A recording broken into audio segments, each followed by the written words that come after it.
fou. Il y a eu donc en 2022 un mouvement lancé par des enseignants, le mouvement OTS, qui a paralysé l'école pendant plusieurs semaines. Le président de la République a donné des directives pour que le gouvernement apporte des solutions aux préoccupations des enseignants. Alors aujourd'hui, lorsque ces enseignants font l'évaluation de ces directives présidentielles, ils se rendent compte qu'il y a pas mal de choses qui n'ont pas été faites et qui sont pour eux des choses fondamentales. Ils insistent par exemple sur la question du statut particulier de l'enseignant, entre autres. Et aujourd'hui, pendant qu'ils initient donc ce mouvement, on entend les gouverneurs de région demander au préfet de prendre des dispositions pour faire taire le mouvement OTS. Est-ce que vous comprenez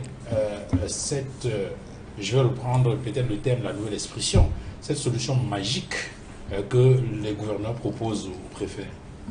Non, mais ça, c'est des décisions stupides. Permettez-moi de le dire. Parce que même le droit de grève, c'est un droit constitutionnel. Il faut qu'ils arrêtent ça. Eux, pendant qu'ils le disent, eux, ils sont payés. Ils n'ont pas d'arriérés. Ils ont des avancements, ils ont tout ça. Mais je vais vous dire, pour tuer une nation, on n'a pas besoin de faire la guerre. Il suffit tout simplement de tuer son éducation. Et tuer l'éducation, pour tuer l'éducation, il faut d'abord tuer les enseignants. Et c'est ce que le pouvoir s'attelle à faire. Mais écoutez, c'est en 2022 que le mouvement OTS et puis OTA, que ces deux mouvements ont donc commencé. On leur a dit qu'au plus tard, en août 2023, la situation allait être réglée. Ça fait 3 mois. Est-ce qu'on a réglé? Non. Bien au contraire, on a rééchelonné cela jusqu'en fin 2025. Mais allez-nous savoir pourquoi c'est 2025. Parce que 2025 coïncide avec la future élection présidentielle. Mais vous voulez que ces gens-là fassent quoi? Quand les gouverneurs le disent, ils veulent que les enseignants fassent quoi? Je me rappelle à l'époque, quand on sortait, n'est-ce pas, de l'école normale, c'est-à-dire il y avait les rappels. Vous voyez les enseignants dont avec les 504. À l'époque, chacun achetait c'est les Renault, les Lada. Des budgets de l'État. Des budgets, on leur donnait ça. Et le budget, quand vous parlez, quand vous dites que bon, il y a d'autres préoccupations, alors voilà, mais écoutez, le budget également a augmenté, n'est-ce pas? Les besoins aussi. Les besoins multisectoriels aussi. Le budget de l'État a augmenté. Donc avant, il n'y avait pas ces besoins multisectoriels. Mais il n'y a pas que l'enseignement. Il n'y a pas que l'enseignement. Vous avez besoin d'électricité, oui ou non? Vous avez besoin de santé, oui ou non? Vous avez besoin de l'infrastructure routière, oui ou non? Mais on n'en avait pas besoin avant. Et où sont les routes? On en avait, on le faisait de manière modérée. Non mais écoutez, monsieur Maud, vous êtes député. Et vous êtes membre de la commission des finances. Et alors? Quand c'est vous qui tenez ce genre de discours, je me demande bien ce que vous faites là-bas. Je me demande bien ce que vous faites là-bas à la commission des finances. Parce que écoutez, c'est vous qui devez veiller à la redistribution. Mais bien sûr, mais c'est bien ce que nous faisons. Non, ils ne le font pas. Pourquoi? Parce qu'ils se contentent, n'est-ce pas, ben voilà. Comment on a dit qu'à chaque session de la commission des finances, les besoins ont augmenté, mais le budget également a augmenté. Non, vous êtes trop simpliste dans votre façon de raisonner, Jean-Robert Foifo. Et ça, je ne l'admets pas. Des richesses. Je peux vous assurer. Je peux vous assurer. Est-ce que je peux continuer? Dans le flot de besoins. Monsieur Maud, est-ce que je peux continuer? Vous avez eu votre temps de parole, oui ou non? Très souvent. Vous avez eu votre temps de parole, oui ou non? Bon, laissez-moi continuer. Très souvent, vous m'avez interrompu. Je vous en prie. Alors, laissez-moi continuer. Vous allez tous en même temps. Mais il a, Jean-Robert Wafo a un point de vue totalement caricatural à la matière. C'est mon temps de parole. Alors, permettez donc qu'il termine. L'allocation de ressources se fait de manière assez serrée. Et quand on vous dit que pour l'enseignement, voilà ce qu'on a pu dégager, c'est bien ce qu'il y a pu dégager. Cette technique-là, moi, je la fais mieux que vous. Donc, si vous voulez m'interrompre tout le temps, je vais faire de même. Non, quand vous allez prendre la parole. Bon, d'accord. Donc, j'étais en train de dire ceci. Ce qui se passe est incroyable. Monsieur Maud, vous êtes à la commission des finances. Mais supprimez les dépenses improductives. Comme lesquelles, par exemple? Pour chasser les gaspillages. Vos voitures. Les séminaires. Mais j'ai pas de voiture. Écoutez, réduisez le train de vie de l'État. Qu'est-ce que ça vous coûte? séminaires, ateliers de validation, la présidence qui prend dépenses vestimentaires, les frais de bouche, les, comment on appelle ça, les frais de mission, et parfois, et pour la plupart, c'est des missions fictives.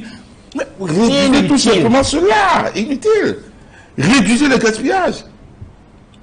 Je vais vous rappeler une chose, chaque année, en termes de frais de bouche, dépenses vestimentaires, séminaires, colloques, ateliers de validation, comment on appelle ça, mission, c'est 250 milliards de francs CFA. Je dis chaque année, c'est 250 milliards de francs CFA. Je ne compte pas d'autres dépenses comme achat de mobilier, matériel de bureau. Monsieur Mott, il faut dire aux gens que si l'État est en crise, on n'a qu'à dire que l'État est en crise. Et même si l'État est en crise, le professeur Maurice Kamto a proposé la titrisation de la dette des enseignants. Pourquoi vous n'avez pas saisi cette occasion? Monsieur Maud, il faut dire la vérité. C'est quoi la Monsieur Maud, laissez-moi finir. Ça concerne que c'est une dette qui va être payée plus tard. C'est tout. Mais ce n'est pas un problème. Mais ils peuvent utiliser. Des gens peuvent acheter. Les plus nantis peuvent acheter et puis attendre. C'est simple. Et pendant ce temps, je connais des titres des enseignants qui ont été achetés à 20%. Mais ils donnent mieux vaut 1 que 0. Non. Parce que vous êtes dans 0. On s'inscrit pas. Et ce qu'il faut dire, monsieur Mout, et ce qu'il faut dire, si les caisses de l'État sont vides, il faut avoir le courage de le dire aux Camerounais. Vous-même, à l'Assemblée nationale, le salaire du mois d'août, vous avez... Je parle de salaire à l'Assemblée nationale. Mais attendez. Je n'ai pas de salaire à l'Assemblée nationale. Non. Des annualités de session. Non. Je dis, monsieur Duval-Fangwa, laissez-moi parler. Qu'est-ce que vous voulez dire? Je dis le salaire, c'est pour dire que l'État, dites qu'il n'y a plus d'argent.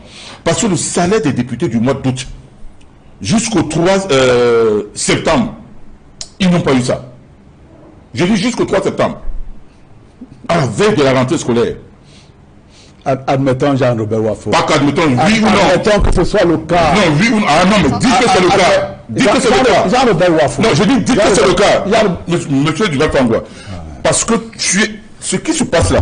Terminé pour que je n'en Parce que ce qui se passe là, vous êtes membre de la commission des finances. Il faut dire la vérité aux Camerounais. Laquelle? Il faut dire la vérité. Les terres que vous concédez là. Mais prenez, ce que vous faites, prenez une partie, prenez 180 milliards de francs, c'est pas reverser ça aux enseignants. Vous avez concédé 105 000 hectares de terre aux Chinois. Je dis 105 000 hectares de terre. Donc plus d'1 milliard de mètres carrés. Mais il faut arrêter avec ça. Vous avez mis l'argent où? À qui on a concédé les terres? Non. Tout ça, donc et les minerais, vous mettez l'argent là où?